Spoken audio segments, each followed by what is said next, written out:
Hello दोस्तों, नमस्कार। आप लोगों का बहुत बहुत स्वागत है साथियों एग्ज़ाम दृष्टि पर। मेरा नाम है मंगेश कुमार और गाइज आज हम लोग यहाँ पर डिस्कस करेंगे डेली करंट अफेयर सेशन को।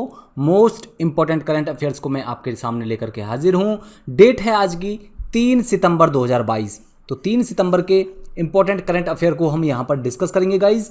जल्दी से आप सभी लोग जुड़ जाइए और शेयर कर दीजिए सेशन को ताकि सभी लोग और बाकी जो आपके यार दोस्त हैं वो सभी जुड़ जाएं। ठीक है दोस्तों, जल्दी से सेशन को शेयर कर देंगे, सेशन को लाइक कर दीजिए। और इसके अलावा मैं बात करूं साथियों इसकी पीडीएफ की, तो देखिए पीडीएफ जो है साथियों वो हमारे टेलीग्राम चैनल पर मिल जाएगी। और जो टेलीग्राम चैनल की जो लिंक है, लिंक साथियों नीचे कहाँ पर है, डिस्क्रिप्शन बॉक्स में अवेलेबल है। पहली चीज़ ये रही। दूसरी चीज़, आप हमारा जो एप्लीकेशन है वो एप्लीकेशन आप लोग जरूर डाउनलोड कर लीजिएगा, वो बहुत इंपॉर्टेंट है आप लोगों के लिए। क्यों? क्योंकि यहाँ पर आप लोगों को बहुत सारा कोर्सेज वगैरह सभी यहीं पर आपको मिलेंगे। अगर आप किसी कोर्स में, हमारे जो कोर्स चल रहे हैं समर्पण बैच हो या मिशन SDM 2.0 हो, अगर आप एनरोल करना चाहते हैं तो वो आपको हमारे एप्लीकेशन पर मिलेंगे। इसके अलावा यहाँ पर आप लोगों को प्रीवियस ईयर्स के पेपर्स, डिस्कशन, बहुत सारी क्लासेज, सभी कुछ यहीं पर ही अवेलेबल होगा, है ना। तो आप लोग हमारे एप्लीकेशन को जरूर डाउनलोड कर लीजिएगा। एप्लीकेशन की लिंक्स भी इसकी जो है, इसकी भी लिंक नीचे डिस्क्रिप्शन बॉक्स में अवेलेबल है। ये तो रही हमारे एप्लीकेशन की और पीडीएफ की बात। अब बात करते हैं हम लोग हमारे ये स्मार्ट कोर्सेज के बारे में। देखिए हम साथियों सेशन को आगे बढ़ेंगे, सेशन को मतलब शेयर जो है शुरुआत करेंगे। उससे पहले मैं आपको थोड़ी सी अपने इन्फॉर्मेशन दे देता हूँ। जो हमारे स्मार्ट कोर्सेज चल रहे हैं, मिशन SDM 2.0 और समर्पण बैच। अगर गाइज मैं मिशन SDM 2.0 की बात करूं तो देखिए यहाँ पर आप लोगों को यूपी PCS की तैयारी कराई जाती है। चाहे आप यूपी PCS की 2023 के लिए प्रिपरेशन कर रहे हो या 2024 या उससे आगे के लिए, तो ये जो मिशन SDM 2.0 है साथियों बहुत बहुत ज़्यादा इंपॉर्टेंट है आप लोगों के लिए। यहाँ पर होगा क्या, देखिए यहाँ पर गाइज आप लोगों को ये PCS के प्रीलिम्स, मेंस, इसके अलावा इंटरव्यू, इन तीनों ही जो है फेजेस की आप लोगों को तैयारी यहाँ पर कराई जाएगी। समझ में आया? अगर मैं प्रीलिम्स की बात करूँ गाइज, तो प्रीलिम्स में आप लोगों को GS पेपर 1 यानी कि फर्स्ट पेपर की, और जो CSET है सेकंड पेपर, उसकी भी तैयारी आप लोगों को कराई जाएगी। मीन्स में GS पेपर 1, 2, 3, 4 सभी की तैयारी कराई जाएगी। जनरल हिंदी की भी और ऐसे राइटिंग की भी आप लोगों को प्रिपरेशन यहाँ पर कराई जाएगी हमारी एक्सपर्ट फैकल्टीज के द्वारा। इंटरव्यू की बात करूं तो जी हाँ, इसमें इंटरव्यू भी शामिल है। साथ ही साथ आप लोगों को इंटरव्यू भी आप लोगों को तैयारी कराई जाएगी। इसके अलावा आपके सेक्शनल टॉपिक वाइज यहाँ पर टेस्ट होंगे, और इस टेस्ट के अलावा यहाँ पर आप लोगों को PDF भी मिल जाएगी। डेली आपकी जो PDF होती है वो PDF मिलेगी, क्लास नोट्स भी आपको मिलेंगे, है ना। तो सब चीज़ आप लोगों को यहाँ पर मिल जाएगी। पहली तो हमारा ये होगा मिशन SDM पहली इन्फॉर्मेशन। दूसरी है समर्पण बैच। समर्पण बैच किस लिए है? आप जो RO की जो वैकेंसी आने वाली है ना गाइज, उनके लिए है ये समर्पण बैच। समर्पण बैच में आप लोगों के लिए लाइव क्लासेस मिलेंगी, रिकॉर्डेड क्लासेस भी मिलेंगी, और वीकली एवेल्युएशन भी होगा आप लोगों का, और सभी जो फैकल्टीज़ यानी कि एक्सपर्ट फैकल्टीज़ के माध्यम से आप लोगों को तैयारी कराई जाएगी। अब बात आती है मीडियम की। तो देखिए मीडियम की बात आती है तो गाइज आप चाहे हिंदी मीडियम से हों या फिर इंग्लिश मीडियम से हों, किसी भी मीडियम से आप हों, तो आप कोई भी मीडियम के छात्र हों आप ये एनरोल कर सकते हैं, है ना। कोई प्रॉब्लम नहीं होगी आप लोगों को। इसके अलावा जो 77% जो डिस्काउंट चल रहा है, वो साथियों जो 77% का डिस्काउंट है वो 5 सितंबर तक एक्सटेंड कर दिया है हमने। तो 5 सितंबर तक ये डिस्काउंट है। इसके अलावा स्टार्टिंग की बात करूँ मैं कि ये जो बैच है ये कब स्टार्ट हो रहे हैं, तो साथियों ये दोनों ही बैच हैं, ये 5 सितंबर को ये दोनों बैच शुरू हो रहे हैं। अब बात आती है कि ये हम जो है 77% का डिस्काउंट कैसे लेंगे। तो देखिए गाइज आप लोगों को ये वाला कोड यूज करना है, ठीक है। ये जो ED400 वाला कोड है ना, ये वाला कोड आप लोगों को लगाना है, और आप लोगों के लिए ये जो है 77% का भारी भरकम डिस्काउंट मिल जाएगा। फीस वगैरह बाकी की सारी इन्फॉर्मेशन के लिए आप लोग हमारे इस नंबर पर कॉल करके पूछ सकते हैं। तो गाइज ये तो बात रही हमारी मिशन SDM 2.0 की और समर्पण बैच के बारे में। अब चलिए बात करते हैं, हम अपने सेशन को शुरुआत करते हैं। तो चलिए गाइज सबसे पहले हम लोग बात करेंगे अपने relevance of the day. Relevance of the day क्या है आज का, क्योंकि आज क्या है डेट है आज साथियों, यहाँ पर 3 सितंबर आज डेट है। 3 सितंबर का क्या कुछ हुआ था हिस्ट्री में, इन सभी चीज़ों को हम लोग यहाँ पर देखेंगे। तो देखिए बात करते हैं 1617 में, 1617 में साथियों मुमताज महल की पुत्री रोशन आरा बेगम का जन्म हुआ था। बहुत इंपॉर्टेंट है ये रोशन आरा बेगम आपके हिस्ट्री के लिहाज से, है ना। नेक्स्ट है 1923। तो साथियों 1923 में 3 सितंबर को ही जो सुप्रसिद्ध तबला वादक हैं किशन महाराज, उनका जन्म हुआ था 1923 में। इसके अलावा नेक्स्ट है 1984।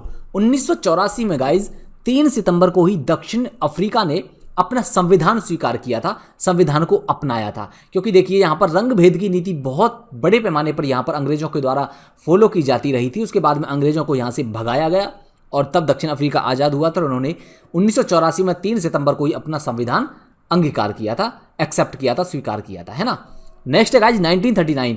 1939 में गाइज 3 सितंबर को ही क्या होता है, सेकेंड वर्ल्ड वॉर की शुरुआत होती है। जी गाइज सेकेंड वर्ल्ड वॉर की शुरुआत होती है 1939 में। आज ही के दिन ब्रिटेन और फ्रांस ने जब जर्मनी के खिलाफ युद्ध की घोषणा कर दी, तो इसी के साथ में द्वितीय विश्व युद्ध का शुरुआत हो जाती है। द्वितीय विश्व युद्ध की शुरुआत हो जाती है, आप लोगों को याद रखना 3 सितंबर को, आज ही के दिन 1939 में।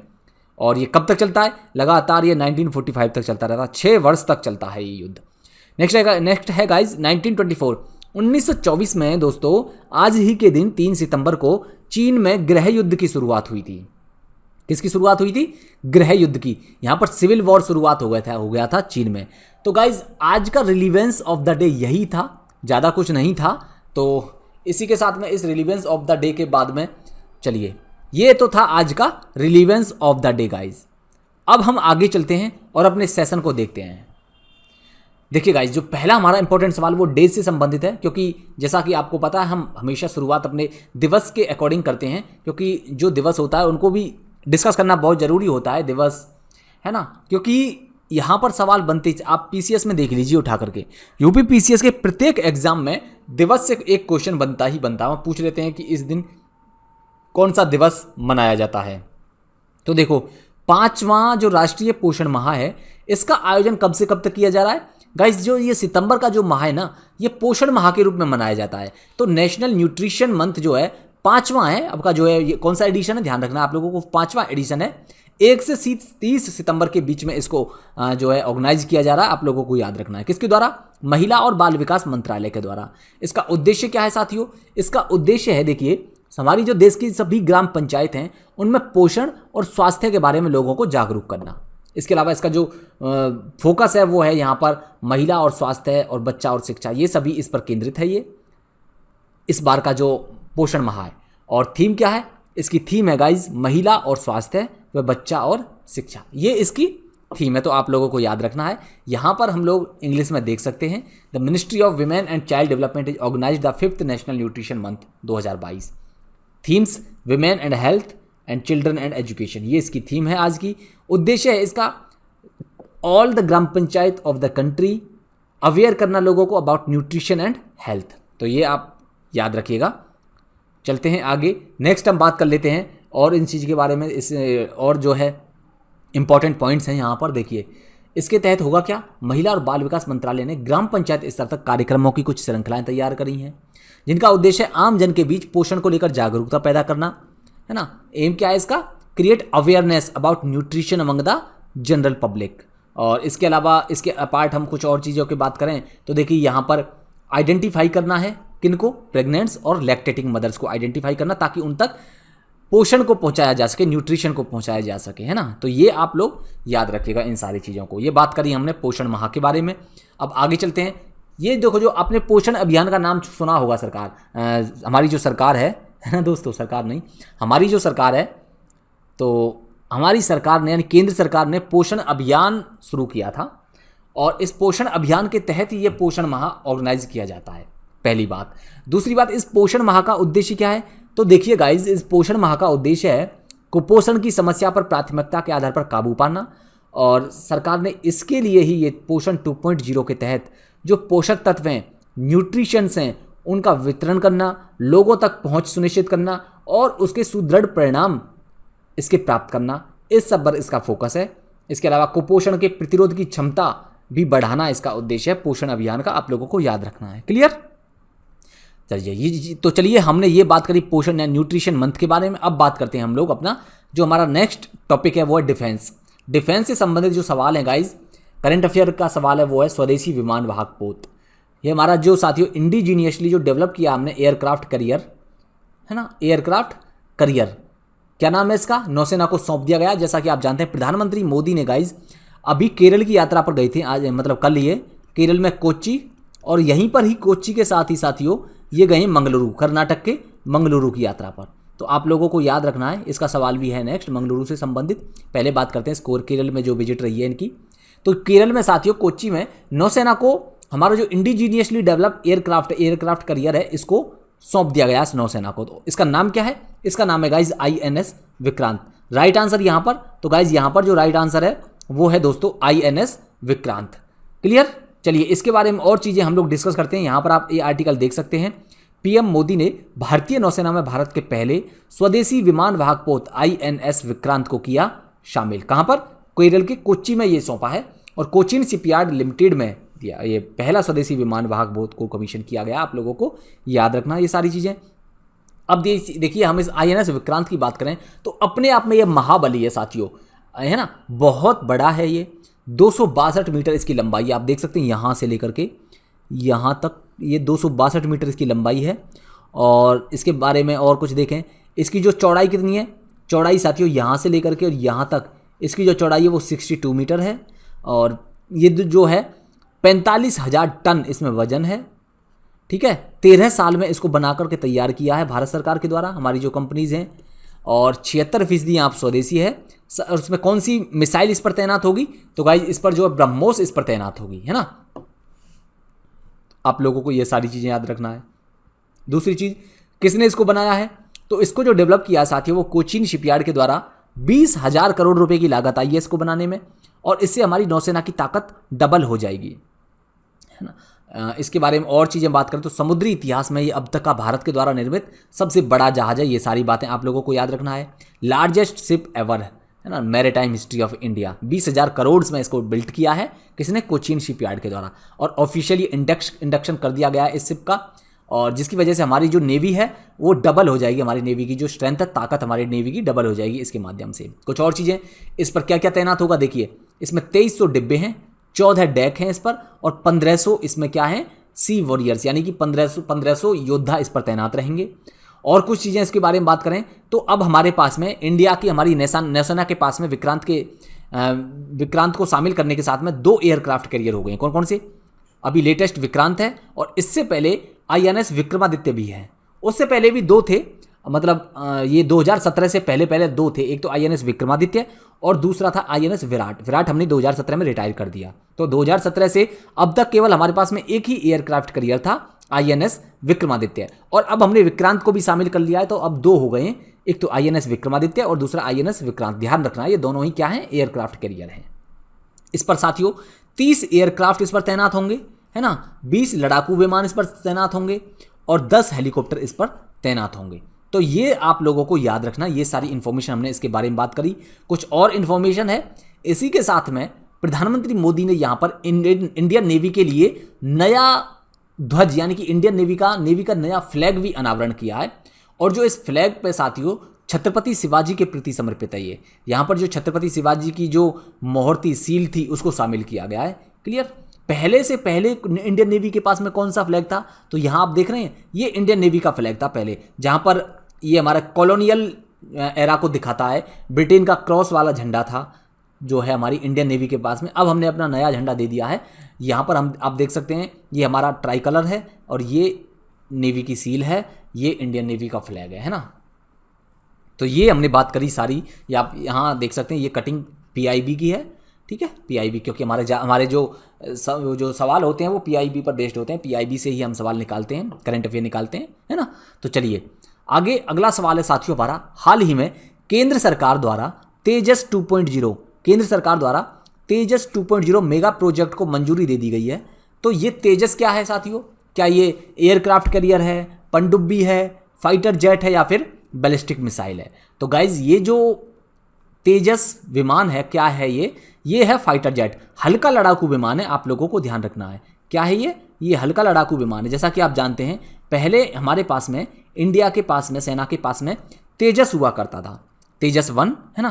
तेजस 1 अब जो है साथियों इसके नया एडिशन एडवांस टेक्नोलॉजी प्रयोग करी है और इसको एडवांस तेजस 1 का ही एडवांस वर्जन है तेजस 2.0। जैसा कि नाम से ही पता लग रहा है, तेजस में जो हमारा पहले से हमारी सेना के पास है उसमें कुछ चीज़ें जोड़ी गई हैं, एक्सटेंड किया गया, उसको इंजन को और ज़्यादा ताकतवर बनाया गया तेजस के को। तो ये सब चीज़ें हैं, आप लोगों को याद रखिएगा। और अब सरकार के द्वारा ये प्रोजेक्ट को मंजूरी दे दी गई है। यहाँ पर आप देख सकते हैं ये आर्टिकल, तेजस 2.0 मेगा प्रोजेक्ट, भारत की ताकत और बढ़ेगी। तेजस 1 के बाद अब तेजस 2.0 मेगा प्रोजेक्ट को मिली मंजूरी, ये आप देख सकते हैं यहाँ पर तेजस।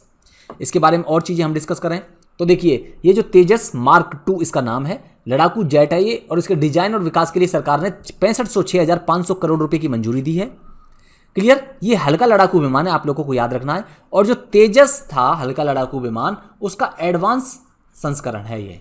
क्लियर, चलिए तेजस 2.0 ये एक उन्नत 4.5 प्लस पीढ़ी का है ना, 4.5 जनरेशन का ये विमान होगा और कई मामलों में गाइस ये राफेल की क्षमता के अनुरूप होगा। इस प्रोजेक्ट प्लान के बारे में बात करें हम तो देखिए, जो तेजस 2.0 इसकी पहली उड़ान की उम्मीद की जा रही है कि वर्ष 2023 में इसकी पहली उड़ान, पहला इसका परीक्षण वगैरह किया जाए और 2025 तक इसके उत्पादन की उम्मीद करी जा रही है। तो ये सभी बातें हमने यहाँ पर तेजस 2.0 के बारे में बात करी, तेजस के बारे में बात करी। अब आगे चलते हैं, इन दोनों के बारे में कंपैरिजन यहाँ पर दे रखा है कि जो अब नया जो वर्जन है तेजस मार्क 2 और तेजस मार्क 1, दोनों में क्या डिफरेंस है। तेजस मार्क 2 तेजस मार्क 1 की तुलना में कितना एडवांस है, ये यहाँ पर बताया है। तो देखिए, अगर इंजन की बात करें गाइज हम तो यहाँ पर जो इंजन है वो तेजस मार्क 2 में GE 414 है, जबकि यहाँ पर GE 404 ये एडिशन था, है ना। तो एडवांस है।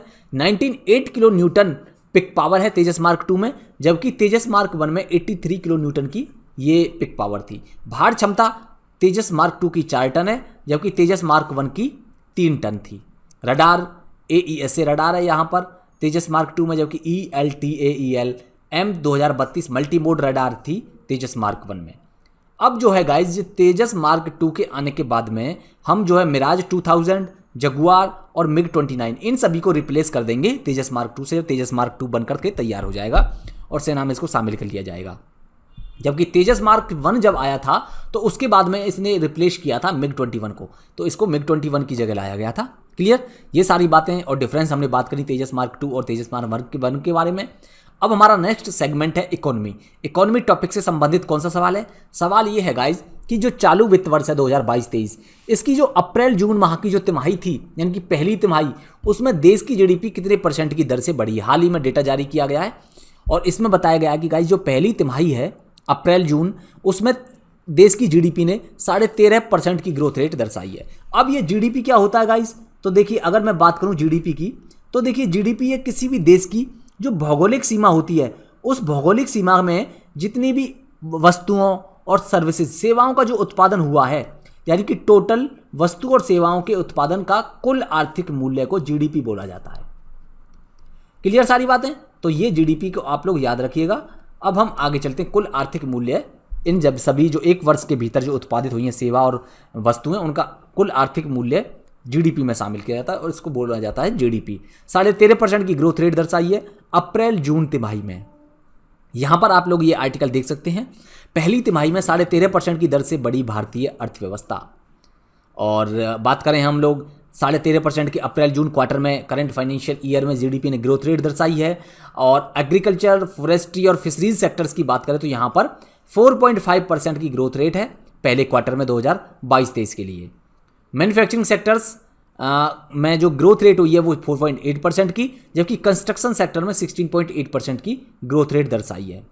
नेक्स्ट अगर बात करें हम, ग्रोथ रेट जो है लार्ज इकोनॉमी की तुलना में अगर जो भारत की बात करें तो भारत जो साथियों सबसे तेज गति से आगे बढ़ने वाली अर्थव्यवस्था है बड़ी अर्थव्यवस्थाओं में। जबकि चीन की वृद्धि दर कितनी है? तो गाइस जो चाइना ने ग्रोथ रेट दर्शाई है वो 0.4% की सेम क्वार्टर में 0.4% का ग्रोथ रेट दर्शाई है। आप लोगों को ये सारी चीज़ें याद रखना है। यहाँ पर हमने ये सब कुछ डिस्कस किया।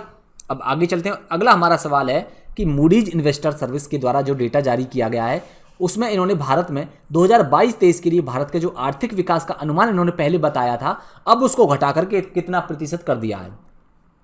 तो गाइज ये कितना परसेंट कर दिया है? देखिए पहले जो बताया था मूडीज ने वो 8.8% दर्शाया गया था, लेकिन अब इन्होंने अनुमान को घटा करके अब बताया इन्होंने कि अब जो है भारत की अर्थव्यवस्था जैसे अभी फिलहाल के जो हालात हैं उनमें ये 7.7% रहने वाली है। क्लियर? अब इसकी बात करें तो जैसा मैंने बताया पहले इन्होंने 8.8% की वृद्धि का अनुमान लगाया था, लेकिन अब इन्होंने क्या किया है, अब इन्होंने अनुमान को घटा दिया है और कहा है कि 7.7% की ग्रोथ रेट से भारत की अर्थव्यवस्था ग्रो करेगी। ठीक है, क्यों? क्योंकि देखिए जो ब्याज दर है उनमें वृद्धि करी गई है, मॉनसून अब की बार असमान रहा है, धीमा वैश्विक विकास चल रहा है और इसके अलावा महंगाई बहुत ज़्यादा है। इन सभी की वजह से हमारी ग्रोथ रेट अब की बार इंडिया की 7.7% रहने वाली है। ठीक है, चलिए ये सारी बातें हमने मूडीज़ के डेटा के बारे में और भारत की ग्रोथ रेट को जो इसने एक्सपेक्ट किया है, अनुमान लगाया है, उसके बारे में बात करी। अब कुछ आगे यहाँ पर आप लोग देख सकते हैं, ये इंग्लिश का हमारा ट्रांसलेटेड वर्जन है। अब यहाँ पर आप ये एक आर्टिकल देख सकते हैं, मूडीज़ रेटिंग 2022, मूडीज़ ने घटाया भारत की जीडीपी ग्रोथ रेट का अनुमान, जारी किए आंकड़े। मूडीज़ के बाद एसबीआई ने घटाया जीडीपी ग्रोथ रेट का अनुमान, 7.5% से घटाकर 6.8% किया। समझ में आया? एक तरफ मूडीज़ ने घटा दिया है, दूसरी तरफ एसबीआई ने भी जीडीपी ग्रोथ रेट को घटा दिया गया। एसबीआई ने जहां पहले कहा था कि 7.5% की ग्रोथ रेट से भारत की अर्थव्यवस्था ग्रो करेगी, अब इन्होंने भी घटा करके कितना कर दिया है, 6.8% एसबीआई के द्वारा भी। ये तो बात रही इकोनॉमी के बारे में। अब स्पोर्ट्स से रिलेटेड जो हमारा स्पोर्ट्स सेगमेंट है, स्पोर्ट्स टॉपिक से रिलेटेड सवाल हैं जो कि इंपॉर्टेंट होता है, स्पोर्ट्स टॉपिक भी बात करेंगे इसके बारे में। पहला सवाल है गाइज कि विश्व जूनियर तैराकी चैंपियनशिप के फाइनल में पहुंचने वाली पहली भारतीय महिला कौन बनी है? तो गाइज जो पहली भारतीय महिला बनी है, ये 8वां, ध्यान रखना कौन सा एडिशन है विश्व जूनियर तैराकी चैंपियनशिप का, 8th, यानी कि 8वीं विश्व जूनियर तैराकी चैंपियनशिप है। कहाँ पर हो रही है? ये हो रही है गाइज पेरू में। और पेरू कहाँ पर है? दक्षिण अमेरिका का देश है। यहाँ पर लीमा इसकी राजधानी है, यहीं पर ही ये चैंपियनशिप हो रही है। ठीक है, ये भी आप लोग याद रखिएगा। और इस चैंपियनशिप में फाइनल में पहुंचने वाली अपेक्षा फर्नांडीज, इन्होंने ये फाइनल में पहुंच गई हैं। Right answer A. इन्होंने कितनी देर में इन्होंने ये तैराकी चैंपियनशिप ये जीती है? तो ये गाइज इन्होंने जीती है 2 मिनट 18 सेकंड में, है ना, 2.18 सेकंड में इन्होंने ये फाइनल में ये पहुंची हैं और 8वें स्थान पर रही हैं ये 200 मीटर महिला वर्ग की स्पर्धा में, कॉम्पिटिशन में। विश्व जूनियर तैराकी चैंपियनशिप कहाँ पर हो रही है? जैसा मैंने अभी बताया, लीमा में हो रही है, जो कि पेरू की राजधानी है। 8वीं विश्व जूनियर तैराकी चैंपियनशिप है और 30 अगस्त से लेकर के 4 सितंबर 2022 तक ये चलेगी। क्लियर?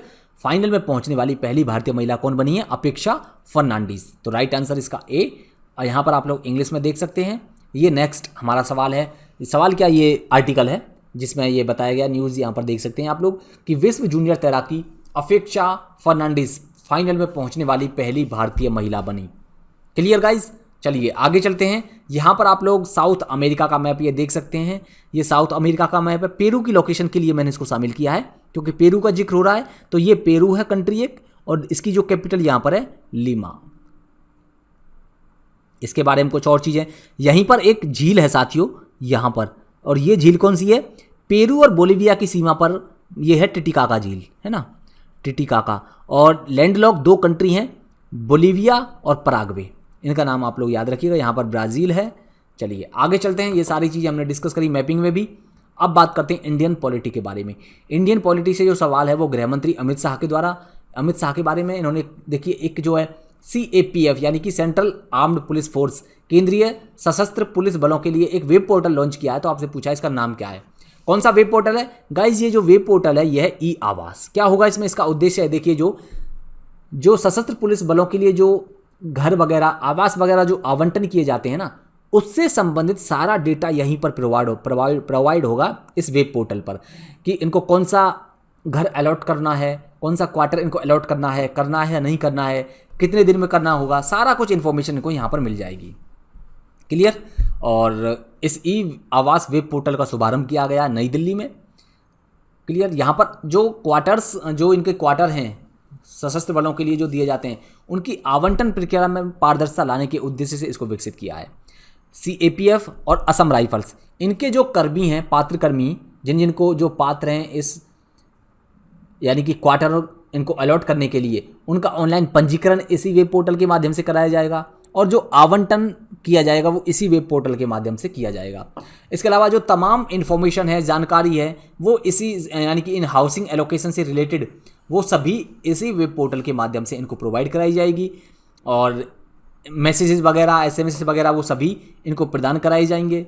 इसके बारे में और कुछ डिस्कस करें तो देखिए, जो आवासीय क्वार्टर हैं, सेपरेट फैमिली हाउसिंग, इन सभी की लिस्ट बनाने में भी मदद होगी इस वेब पोर्टल की मदद से।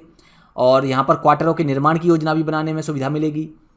इसके अलावा जो घर अलॉटमेंट के लिए उपलब्ध हैं, है ना, उसकी भी जानकारी भी यहीं पर मिल जाएगी। तो आप लोग याद रखिएगा, जो आवासीय क्वार्टर हैं, हाउसिंग वगैरह जो इनको अलॉट किए जाते हैं, उन सब से संबंधित यहाँ पर सुविधाएं इनको मिलेंगी CAPF ई आवास वेब पोर्टल के माध्यम से। यहाँ पर आप देख सकते हैं ये आर्टिकल, ई आवास वेब पोर्टल, अमित शाह ने लॉन्च किया CAPF ई आवास पोर्टल, बोले जवानों की चिंता करना सरकार का काम है। तो ये सारी हमने इन्फॉर्मेशन इस टॉपिक से रिलेटेड हमने सारी चीज़ें डिस्कस करी, सारे टॉपिक्स हमने इसमें डिस्कस करी। अब आगे चलते हैं और अगला हम अपना देख लेते हैं टॉपिक। हमारा नेक्स्ट सेगमेंट जो है वो है गाइज कि हाल ही में चर्चा में रहा मंगलुरु पोर्ट किस राज्य में स्थित है। तो देखिए, बहुत इंपॉर्टेंट है गाइज। जैसा कि आप जानते हैं, हाल ही में प्रधानमंत्री मोदी की विजिट रही है कहाँ पर, एक तो केरल में रही है, और केरल में कहाँ पर, केरल में गाइज कोच्चि। यहाँ पर इन्होंने क्या किया, अभी थोड़ी देर पहले सवाल डिस्कस किया था ना, कोच्चि में इन्होंने INS विक्रांत को सौंपा है नेवी को, है ना। INS विक्रांत जो कि हमारा इंडिजीनियसली जो एयरक्राफ्ट करियर है, ये पोत है, विमान वाहक पोत INS विक्रांत, कहाँ पर, कोच्चि में। इसी के साथ में भारत ने साथियों, प्रधानमंत्री ने जो है कहाँ पर, कर्नाटक में भी विजिट किया था। और कर्नाटक में कहाँ पर, कर्नाटक के मंगलुरु में, है ना।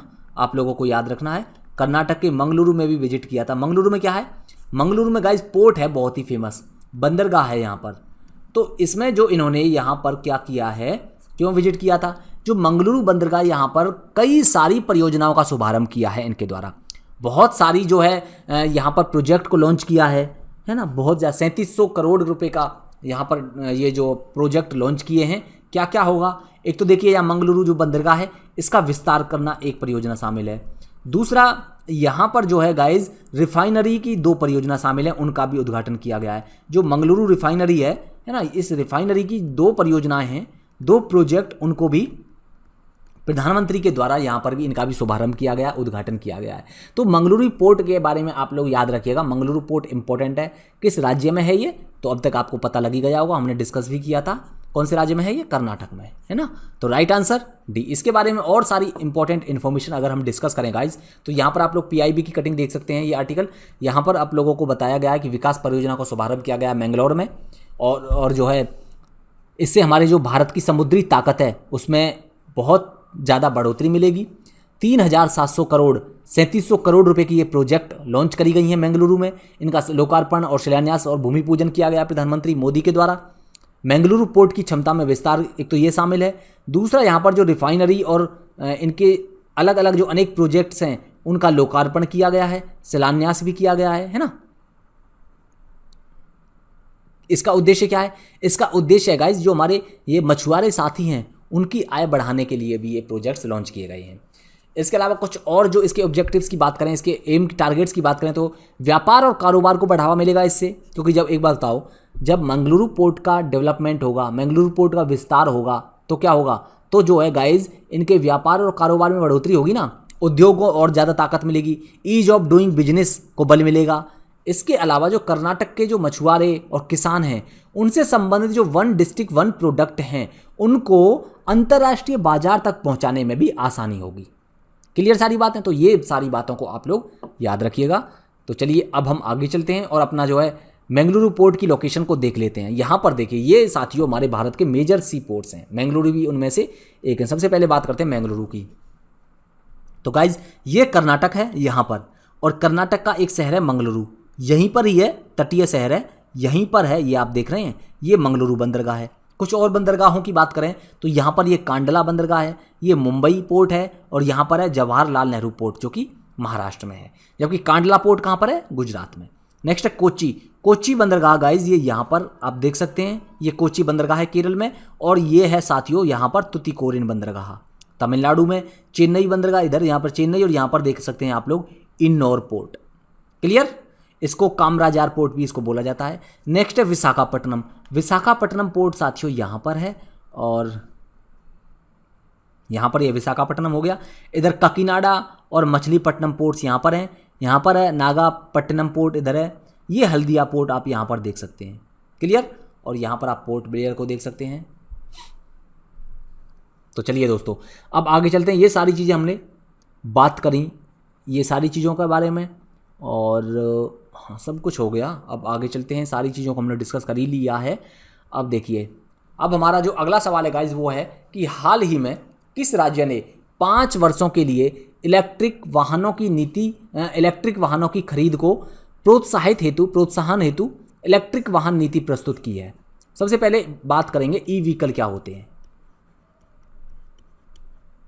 तो देखिए, जो ई व्हीकल होते हैं गाइज वो होते हैं ऐसे वाहन होते हैं जो इलेक्ट्रिसिटी से चलते हैं, है ना, जिनमें किसी भी पेट्रोलियम प्रोडक्ट्स की जिनमें ज़रूरत नहीं होती एज ए फ्यूल, यानी कि पेट्रोल डीजल की इसमें आवश्यकता नहीं होती। ये इलेक्ट्रिकली चार्ज होते हैं और इलेक्ट्रिक से चलते हैं, पहली चीज़। तो इसी से रिलेटेड अच्छा एक और चीज़, इसका क्यों उद्देश्य, सरकार इसको क्यों बढ़ावा दे रही है, क्योंकि जैसा कि आप जानते हैं इलेक्ट्रिक व्हीकल हैं, ये इलेक्ट्रिक से चलते हैं तो इनसे पॉल्यूशन नहीं होता है ना, पॉल्यूशन नहीं होता है, तो ये इन्वायरमेंट फ्रेंडली है, इको फ्रेंडली है, और इन्वायरमेंट के लिए ये जो है बहुत ज़्यादा इंपॉर्टेंट है। इन्वायरमेंट के लिए ये लाभदायक है, पहली चीज़।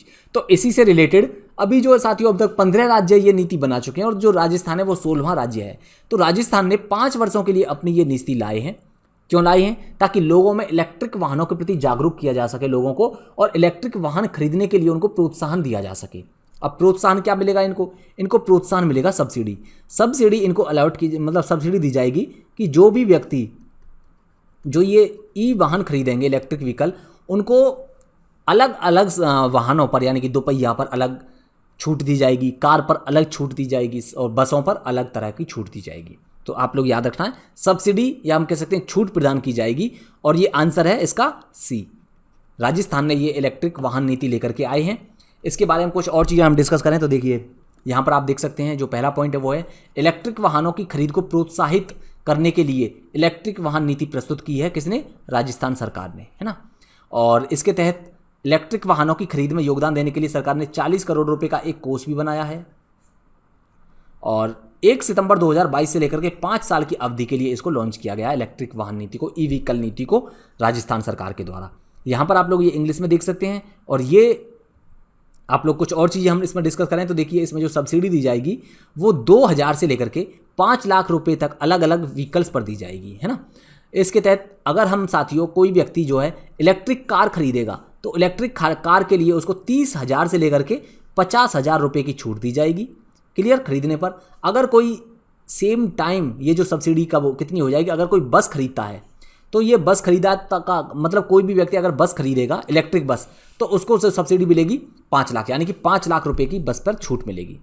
और इसका उद्देश्य वही है, इलेक्ट्रिक व्हीकल के प्रति लोगों को एनकरेज करना, उसको खरीदने के लिए, है ना। और electric vehicle will be encouraged in the state due to implementation of the policy, इसीलिए इस पॉलिसी को लाया गया है। तो ये सारी बातें हमने डिस्कस करी।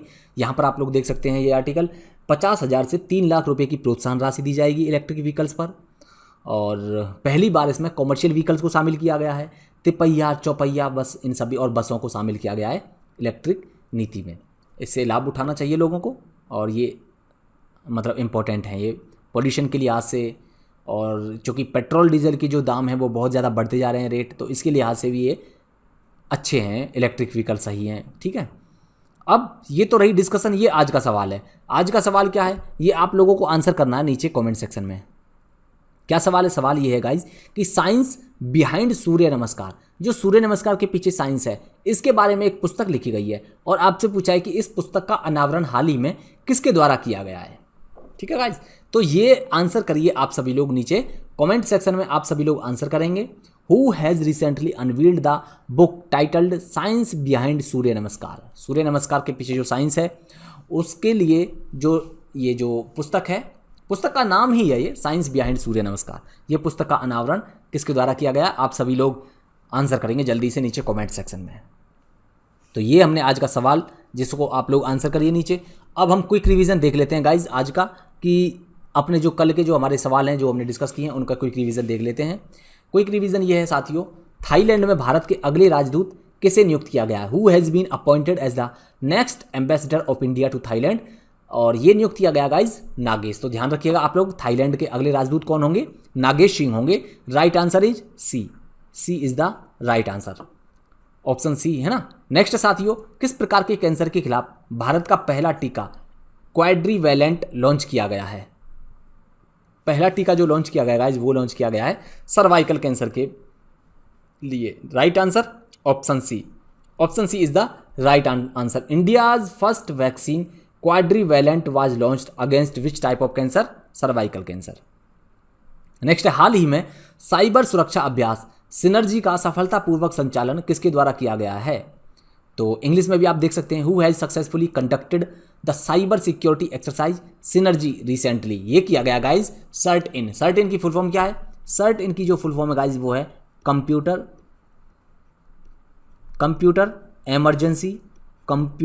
Emergency response team. Computer emergency response team, ये इसकी फुल फॉर्म है, और इंडिया की एक ये बॉडी है, संस्था है, ऑर्गेनाइजेशन है, ठीक है। IN का मतलब है इंडिया।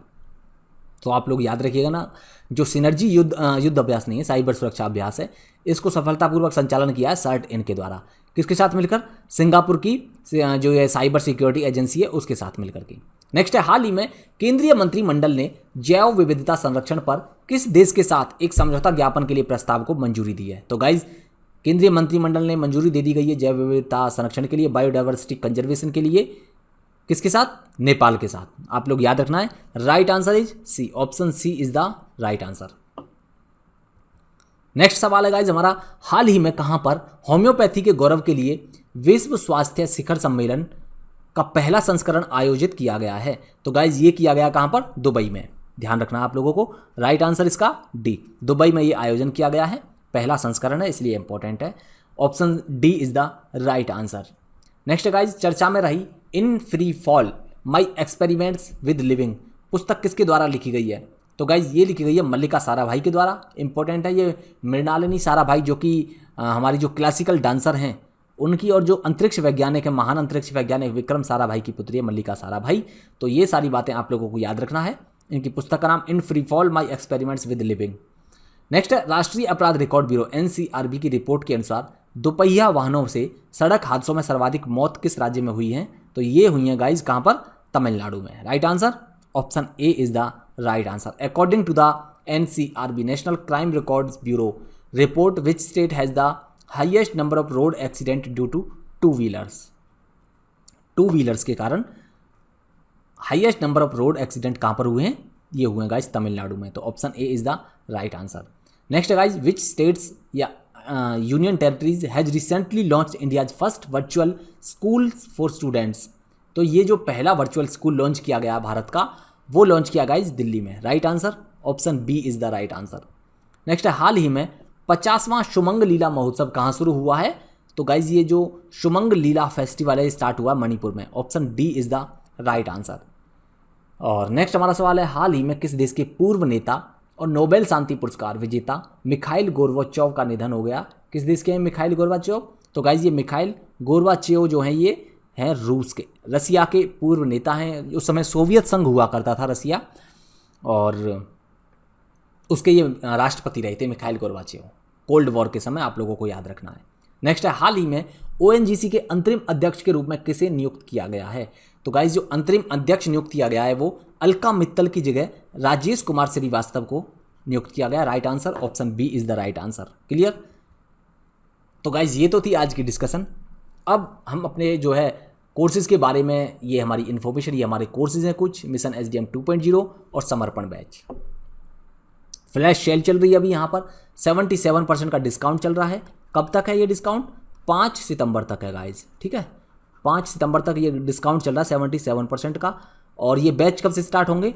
तो ये बैच साथियों स्टार्ट होंगे 5 सितंबर से ही ये बैच स्टार्ट हो जाएगा। अगर अभी तक आपने एनरोल नहीं किया और आप सोच रहे हैं तैयारी करने के लिए या एनरोल करने का मूड बना लिया, तो अभी 77% का डिस्काउंट चल रहा है। आप लोग जल्दी से एनरोल करा लीजिए। और जो 77% के डिस्काउंट के लिए आप लोगों को कोड यूज करना है ED400, है ना, ये वाला कोड यूज करना है, तो आप लोगों के लिए डिस्काउंट मिल जाएगा। क्लियर दोस्तों? और उसी तरह से क्या है वैसे इसमें मिशन SDM 2.0 में आप लोगों की जनरली ये क्वेरी रहती हैं। तो मिशन SDM 2.0 से में साथियों आप लोगों को यहाँ पर UPPCS की UPPSC की तैयारी कराई जाती है। UPPSC की तैयारी कराई जाएगी, फुल प्रिपरेशन कराई जाएगी। GS paper 1, GS paper 2 prelims में दोनों की तैयारी कराई जाएगी। इसके अलावा मेंस के भी GS 1, 2, 3, 4 चारों पेपर्स की तैयारी, जनरल हिंदी की तैयारी और ऐसे राइटिंग की भी आपकी तैयारी कराई जाएगी मेंस के पर्सपेक्टिव से। इंटरव्यू की भी आप लोगों की तैयारी यहाँ पर होगी बराबर। लाइव क्लासेस और रिकॉर्डेड क्लासेस आपको प्रदान की जाएंगी। इसके अलावा आपके डाउट सेशन होंगे लगातार और डेली आपको मेंस आंसर राइटिंग का प्रैक्टिस कराई जाएगी। ऐसे राइटिंग की भी प्रैक्टिस आप लोगों को यहाँ पर कराई जाएगी। तो ये तो थी मिशन SDM। और ये बैच जो है साथियों हिंदी और इंग्लिश दोनों ही लैंग्वेज में होने वाला। आपका चाहे कोई भी लैंग्वेज हो, दोनों ही लैंग्वेज में ये बैच हो जाएगा। 10 से 12 महीने की इस बैच की ड्यूरेशन रहेगी, यानी कि 10 से 12 महीने में आप लोगों की सिलेबस को पूरे को कवर कर दिया जाएगा। नेक्स्ट है हमारा समर्पण बैच। समर्पण बैच गाइज RO और ARO के लिए है। अगर आप RO या फिर ARO के अब की बार जो फॉर्म आने वाले हैं, अच्छी खासी वैकेंसी आएंगी, तो इनकी तैयारी करेंगे तो समर्पण बैच काफ़ी इंपॉर्टेंट है आप लोगों के लिए, है ना। तो इसके लिए भी 77% का डिस्काउंट चल रहा है और 77% के डिस्काउंट के लिए इसके लिए भी आप लोगों को कोड ED400 यूज करना है। और ये बैच भी जो समर्पण बैच भी गाइज 5 सितंबर से शुरू होगा और इसके लिए जो डिस्काउंट है वो भी 5 सितंबर तक एक्सटेंड कर दिया गया है। 5 सितंबर तक आपके पास में 77% डिस्काउंट लेने का आपके पास में ये ऑप्शन है, आप ले सकते हैं, ठीक है। और इसके बारे में यहाँ पर आप लोगों को क्लास दोनों ही मीडियम्स में होंगी, हिंदी और इंग्लिश में, चाहे आप किसी भी मीडियम से तैयारी कर रहे हो। साप्ताहिक मूल्यांकन भी आपको यानी कि वीकली एवेल्यूएशन भी होगा। रिकॉर्डेड क्लासेज, लाइव क्लासेज आपको यहाँ पर डेली मिलेंगी। और इसके अलावा और अधिक जानकारी के लिए आप लोग हमारे इस नंबर पर भी कॉल करके पूछ सकते हैं। अब बताइए आप लोगों की कोई भी क्वेरी है तो वो नीचे कमेंट सेक्शन में बताइए। और सेशन कैसा लगा, है ना, हमारी क्लास कैसी लगी, उसके लिए आप एक प्यारा सा कमेंट नीचे करेंगे ऑफलाइन कमेंट में। सेशन को जल्दी से लाइक कर दीजिए, शेयर ज़रूर कर दीजिएगा अपने सभी साथियों के साथ में, है ना। तो इसी के साथ में वीडियो का एंड करते हैं गाइस हम, और नेक्स्ट वीडियो में मिलते हैं। जल्दी से आप सभी लोग सेशन को शेयर कर दीजिए और जो है हम वीडियो को जो है अब अपने सेशन को जो है समाप्त कर रहे हैं। इसी के साथ में थैंक यू सो मच। मिलते हैं नेक्स्ट वीडियो में गाइज, तब तक के लिए जय हिंद।